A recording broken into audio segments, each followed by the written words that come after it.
जब्बारी की तरफ से कहा गया। एक तरफ मिडिल ईस्ट में लगातार हालात बद से बदतर और ऐसे में अमेरिका ईरान को धमकी देता है कि अब ईरान के पास सैन्य ताकत नहीं बचा हुआ है, ईरान हमसे लड़ नहीं सकता। दूसरी तरफ ईरान ने साफ तौर पर कहा कि अभी हमारी लड़ाई अगर जारी रहेगी तो 10 साल तक हम आपसे लड़ सकते हैं।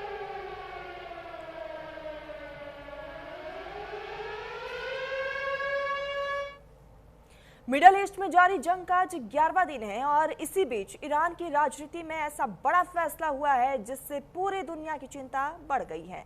ईरान में सत्ता का सबसे बड़ा पद यानी कि सुप्रीम लीडर अब बदल गया है।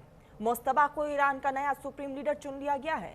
यह फैसला ईरान की शक्तिशाली परिषद असेंबली ऑफ होंगे और ईरान की परमाणु और मिसाइल नीति में कोई भी नरमी नहीं दिखाएंगे। इस बीच युद्ध का असर अब पूरे मिडल ईस्ट में देखने को मिल रहा है। अमेरिका ने सुरक्षा खतरे को ध्यान में रखते हुए सऊदी अरब से गैर जरूरी अमेरिकी नागरिकों को तुरंत देश छोड़ने का आदेश दे दिया है। साथ ही Qatar, Jordan, Bahrain, UAE, Iraq और पाकिस्तान में भी कई अमेरिकी कर्मचारियों को पहले ही हटा दिया गया। युद्ध का असर सिर्फ और सिर्फ राजनीति और सुरक्षा तक सीमित नहीं है, बल्कि अब वैश्विक अर्थव्यवस्था पर भी इसकी यहाँ पर चपेट में यह आ चुका है और वहां पर भी इसका असर पड़ रहा है। मिडल ईस्ट में तनाव के कारण अंतर्राष्ट्रीय बाजार में कच्चे तेल की कीमत में एक बार फिर से उछाल देखने को मिला है। $100 प्रति बैरल के पार पहुंच चुका है। यानी साफ है कि ईरान में सत्ता परिवर्तन, युद्ध का बढ़ता दायरा और तेल बाजार में उथल पुथल, इन सब ने मिलकर दुनिया के सामने एक नया संकट खड़ा कर दिया है। अब बड़ा सवाल यह है कि क्या मुस्तबा खामनेई के नेतृत्व में ईरान और ज्यादा आक्रामक होगा और क्या ये जंग मिडल ईस्ट से निकलकर वैश्विक संकट में बदल सकती है? क्योंकि सवाल कही है, लेकिन अभी जो हालात बने हुए हैं उनसे आप अंदाजा लगा सकते हैं कि फिलहाल स्थिति जो है वो सुधरने वालों में से नहीं है। हमारे साथ खास मेहमान जुड़ चुके हैं। आने वाले समय में क्या रणनीति अमेरिका की हो सकती है, ईरान की हो सकती है, इस पर हम बात करेंगे। विदेश मामलों के जानकार अरविंद सिंह तेजावत हमारे साथ जुड़ चुके हैं। Retired colonel Sanjeet Sirohi defence expert भी हमारे साथ जुड़े हैं। संजीत जी, चर्चा की शुरुआत आपसे ही कर लेते हैं।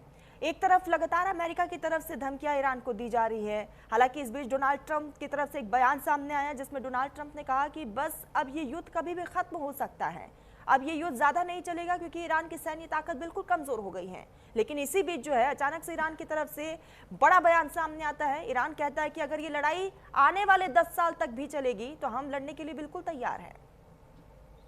जी, जय हिंद। बहुत बहुत धन्यवाद आपका, आपने अपने चैनल पे बुलाया और अहम मुद्दे पे बात करने के लिए। देखिए, अगर हम स्टेटमेंट्स देखें दोनों साइड की, तो दोनों साइड की स्टेटमेंट में कोई तथ्य नहीं है, कोई क्रेडिबिलिटी नहीं। डोनाल्ड ट्रंप साहब कह रहे हैं कि हम जो है लड़ाई जो है जल्दी खत्म होने वाली है, क्योंकि वो अमेरिका के हित में, इसलिए वो लड़ाई को जल्दी खत्म करना चाहते हैं, लेकिन लड़ाई इतनी जल्दी खत्म नहीं होगी। दूसरी तरफ अगर आप ईरान का बयान देखें तो वो कहते हैं हम 10 साल तक लड़ सकते हैं, तो वो भी 10 साल तक नहीं लड़ सकते। तो ये रेटोरिक की लड़ाई है, ये सिर्फ प्रोपेगेंडा वॉरफेयर है, ये साइकोलॉजिकल वॉरफेयर है। ना डोनाल्ड ट्रंप साहब सही है, ना ईरान सही है।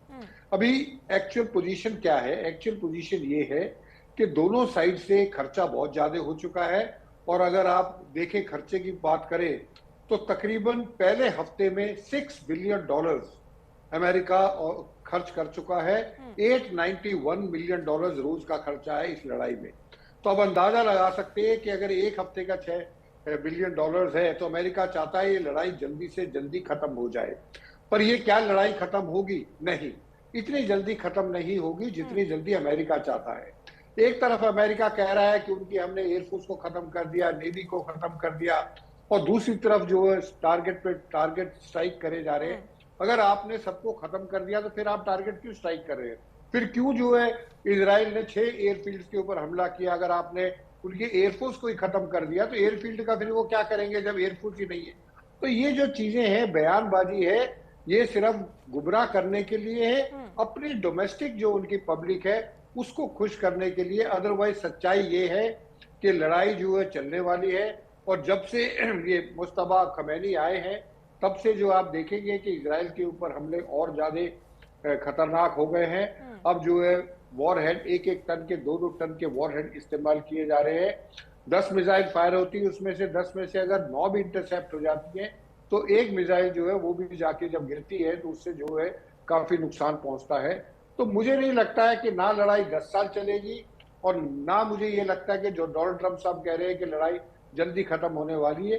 लड़ाई फिलहाल अगर आज के दिन हम देखें तो अभी लड़ाई चलेगी। तरुणम जी, यानी कि अभी जो है लड़ाई चलेगी और पता नहीं है कब तक इसी तरीके से स्थिति बनी रहेगी। अरविंद जी आपके पास ही आऊंगी क्योंकि अब मुस्तफा खामनेई को नया सुप्रीम लीडर घोषित कर दिया गया है।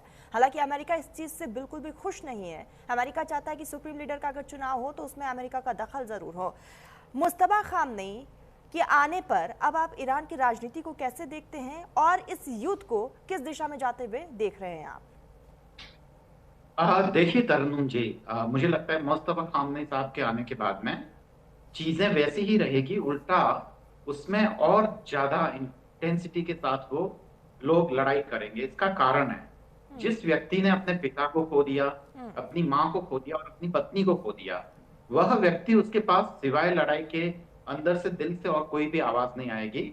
और उस पे सबसे बड़ी बात यह है कि ईरान की एक बड़ी पॉपुलेशन जो कि नए उपनिवेशवाद और अमेरिका की शर्तों पे अमेरिका को अपने रिसोर्सेज इस्तेमाल करने नहीं देना चाहती है, वह के साथ है। तो ऐसे में मुझे लगता नहीं कि कहीं पर भी जो तेजी है या जो अमेरिकी विरोध का जो शुरू से जो दशकों पुराना ईरान का जो इतिहास है, वह उसमें कोई कमी आएगी। उसका एक कारण यह भी है कि अगर हम वेस्ट एशिया के बाकी मुल्कों की कंपैरिजन में देखें तो ईरान अलग किस्म का मुल्क है। वहां पे अवेकनिंग भी ज्यादा है, एनलाइटनमेंट का भी दौर है, वहां पे सबसे पहले आया है। और वहां पे जितनी भी जो रेवोल्यूशन वगैरह जितनी भी चीजें हैं, वो भी वेस्ट एशिया के बाकी मुल्कों से पहले आती है, चाहे वो 79 का रेवोल्यूशन हो या किसी भी तरीके का हो। तो वो पुरानी चीजों से और बाकी वेस्ट एशिया से काफी इंटेंसिटी के साथ, काफी तेजी के साथ और काफी खतरनाक तरीके से ईरान में देखने को मिलती है। और यहाँ पे जब वो 10,000 साल लड़ाई और करने की बात कर रहे हैं, तो बात तो हकीकत ये है कि पिछले 70 साल से ईरान लड़ाई लड़ ही रहा है। पहले वहां के सामंतवाद के खिलाफ जो रेजा पहलवी थे, उनकी रीजन के खिलाफ जब इन सब लोगों को वहां से ईरान से बाहर निकाल दिया गया था, फिर बाद में इस्लामिक रिवोल्यूशनरी वो आए 79 में, तब से ही उनका अमेरिका से विरोध है। और हिजबुल्ला, हमास और उनको सपोर्ट करने का जो हिस्ट्री है वो 79 के बाद से ही है। ऐसे में लगता नहीं कि ईरान और अमेरिका की लड़ाई थमने वाली है। ये तब तक नहीं थमेगी जब तक कि दोनों में से एक पक्ष ये डिक्लेयर नहीं कर देता है कि उनकी विचारधारा अलग है और वो आपस में सहमत है, और इसकी कोई संभावना नजर नहीं आती है।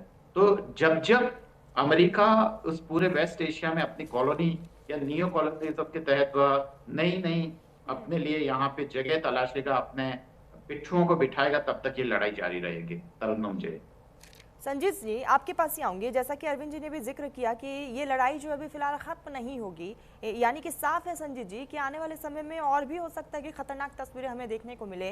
अमेरिका भी नहीं झुकेगा क्योंकि अमेरिका की भी पर्सनालिटी वैसी है, ना ईरान झुकेगा ना इजराइल झुकेगा। मध्यस्थता के लिए सर कोई मुल्क सामने आ सकता है, हिंदुस्तान की भूमिका को आप कैसे देखते हैं? देखिए, आज सुबह की खबर के मुताबिक यूएई के आई थिंक प्राइम मिनिस्टर ने या प्रेसिडेंट ने ये कहा है कि लड़ाई को अगर कोई रुकवा सकता है तो मोदी जी रुकवा सकते हैं। उनको सिर्फ एक फोन करने की जरूरत है। वो जो ईरान के साथ भी भारत के ताल्लुकात अच्छे हैं, इजराइल के साथ तो बहुत अच्छे हैं, तो वो करा सकते हैं। लेकिन मुझे लगता है कि मोदी जी अभी जो है इस स्थिति में पड़ना नहीं चाहेंगे, क्योंकि हालात बहुत गंभीर है और दोनों तरफ से जो है ताबड़तोड़ लड़ाई हो रही है और दोनों तरफ से किसी के झुकने का या जो है कमजोर पड़ने का उनकी बातों से नहीं लगता। अंदर ही अंदर वो कमजोर पड़ रहे हैं, ये उनको पता है, लेकिन बातों से उनके नहीं लगता। और जैसे तेजावत साहब ने कहा है, जो ये अभी जो मुस्तफा खमैनी बने हैं, इन्होंने सब कुछ खो दिया, इनके पास नथिंग टू लूज नाउ। तो इसलिए खोने के लिए ईरान के पास अब कुछ नहीं है। ईरान तबाह कर दिया है इन्होंने बिल्कुल, और आगे आने वाले समय में और भी तबाह करेंगे। जिस तरीके से डोनाल्ड ट्रंप साहब अपने बयान दे रहे हैं और नेतन्याहू साहब अपने बयान दे रहे हैं, अगर वो बयान इनके सही हैं और हम मान लेते हैं वो सही हैं, तो आने वाले समय में ईरान के ऊपर और ज्यादा जो है खतरे के बादल मंडरा रहे हैं और ईरान को पता है ये। तो इसलिए ईरान मेंटली प्रिपेयर्ड है, वो फिनाइन हो गया है, वो सुसाइडल उनकी जो अटैक है उसके लिए वो तैयार है, शहीदी होने के लिए तैयार है। अब ये सिर्फ डिसाइड अमेरिका को करना है कि अमेरिका कितने दिन तक इस लड़ाई को लड़ सकता है। जैसे मैंने आपको बताया है कि एक दिन का खर्चा $891 मिलियन है। अब अमेरिका इस खर्चे को कितने दिन तक उठा पाएगा वो देखना है। उसके अलावा उसको इजराइल को भी जो है सपोर्ट करना है। तो इन लेकिन बातों वही बात को है ना रखते संजीत हुए जी कि अमेरिका भी तो फिर हथियार नहीं डाल सकता, साख की लड़ाई की बात आ जाएगी। बिल्कुल अमेरिका हथियार नहीं डालेगा, पर अमेरिका जो है हथियार जिस साल, जैसे पिछले साल उन्होंने यूनिलेटरल सीज फायर कर दिया था 3 न्यूक्लियर साइट्स के ऊपर हमला करने के बाद, और जब ईरान ने कतर के ऊपर हमला किया तो यूनिलेटरल सीज फायर तो डोनाल्ड ट्रंप साहब की तरफ से आया था, उसके बाद ईरान ने मान लिया था। तो इसमें लड़ाई के मामले में अगर ईगो लेके चलेंगे तो मुझे लगता है इसका कोई रास्ता नहीं है। लड़ाई इजराइल ने और अमेरिका ने स्टार्ट करी, तो मुझे लगता है पहल भी अमेरिका और इजराइल को करनी चाहिए और उसको यूनिलेटरल सीज फायर डिक्लेयर कर दे। अगर वो यूनिलेटरल सीज फायर डिक्लेयर करते हैं तो मेरा ये मानना है फेस सेविंग ईरान के लिए भी हो जाएगी, वो भी शायद इस चीज को मान ले। पर जिस तरीके से बयानबाजी चल रही है उस तरीके से तो मुझे नहीं लगता कि इस बिल्कुल लड़ाई संजीव का साहब, कभी यानी कि अंत साफ तौर होगा। पर किसी एक मुल्क को ईगो साइड में जरूर रखना होगा। इसी बीच एक बड़ी खबर आ रही है, आप सभी बने रहिएगा। ट्रंप के पूर्व सलाहकार का बहुत बड़ा आरोप सामने आया। जॉन बोल्टन ने ट्रंप पर लगाया झूठा आरोप बोलने, और यहाँ पर झूठ बोलने का ये आरोप लगाया है। ट्रंप का युद्ध खत्म करने का दावा बिल्कुल झूठा है। शेयर बाजारों में यहाँ पर हेराफेरी करना चाहते हैं ट्रंप, और ऐसे में साफ तौर पर जो बयान सामने आ रहे हैं, और इससे आप अंदाज़ा लगा सकते हैं कि अमेरिका की फिलहाल मंशा क्या है। तो ये बड़ी खबर इस वक्त की, जहां शेयर बाजारों में साफ तौर पर इसका असर ज़रूर पड़ रहा है और डोनाल्ड ट्रंप चाहते भी यही है और मार्केट पर इसका पूरा असर पड़े। तो ये बड़ी खबर, ट्रंप के पूर्व सलाहकार का ये बहुत बड़ा आरोप सामने आया। तो मेहमान हमारे साथ लगातार बने हुए। संजीत जी मैं आपके पास ही आऊंगी, अब माफ कीजिएगा अरविंद जी मैं आपके पास ही आ रही हूँ। अरविंद जी, अब लगातार हम देख रहे हैं कि जिस तरीके से फिलहाल स्थिति बनी हुई है वैश्विक स्तर पर, अब इसका असर भी देखने को मिल रहा है। लेकिन डोनाल्ड ट्रंप चाहते ही यही थे कि शेयर बाजारों में हेराफेरी हो, क्योंकि उनके जो पूर्व सलाहकार हैं उनकी तरफ से ये बड़ा आरोप लगाया गया डोनाल्ड ट्रंप पे। बिल्कुल तरन्नुम जी, डोनाल्ड ट्रंप साहब ने पूरी दुनिया की अर्थव्यवस्था को बर्बाद करने का एक सपना देख रखा है ना। और इसमें भारत पे भी जबरदस्त असर पड़ रहा है, हम देख ही रहे हैं। तेल की कीमतें बढ़ने से प्रोडक्शन कॉस्ट से लेके सब कुछ बढ़ेगी। इसके पीछे के खेल को समझिए, मैं बहुत ही आसान तरीके से इस खेल को समझाता हूँ। जो अमेरिका की जो हथियार जो इंडस्ट्री है वो दरअसल 318 बिलियन की है। 318 बिलियन मतलब इसको ऐसे समझिए कि एक जो मिसाइल की जो कीमत है, अगर मान लो एक ड्रोन को इंटरसेप्ट करने के लिए आप 3 से 4 मिसाइलें दागते हैं, जिनकी कीमत अगर मान लो 40 से 50 मिलियन होती है, तो उतने रुपयों में एक पूरी की पूरी यूनिवर्सिटी खड़ी की जा सकती है इनिशियल स्टेज पर।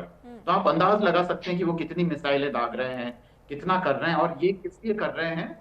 क्योंकि दरअसल जो पूरा का पूरा जो हथियार बाजार है उसका 42% अमेरिका कंट्रोल करता है, जितना भी एक्सपोर्ट है। बाकी का जो दुनिया को वो विनाश के लिए या दुनिया को बर्बाद करने के लिए वह हथियार बेचता है। तो अगर इन हथियारों के सौदागारों को अगर खत्म कर देंगे अमेरिका की कोई भी सरकार, तो पहले तो उस पॉलिटिकल पार्टी का फ्यूचर खत्म हो जाएगा, वहां से चंदा पैसा वगैरह सब कुछ मिलना खत्म हो जाएगा। और खुद अमेरिका अपने आप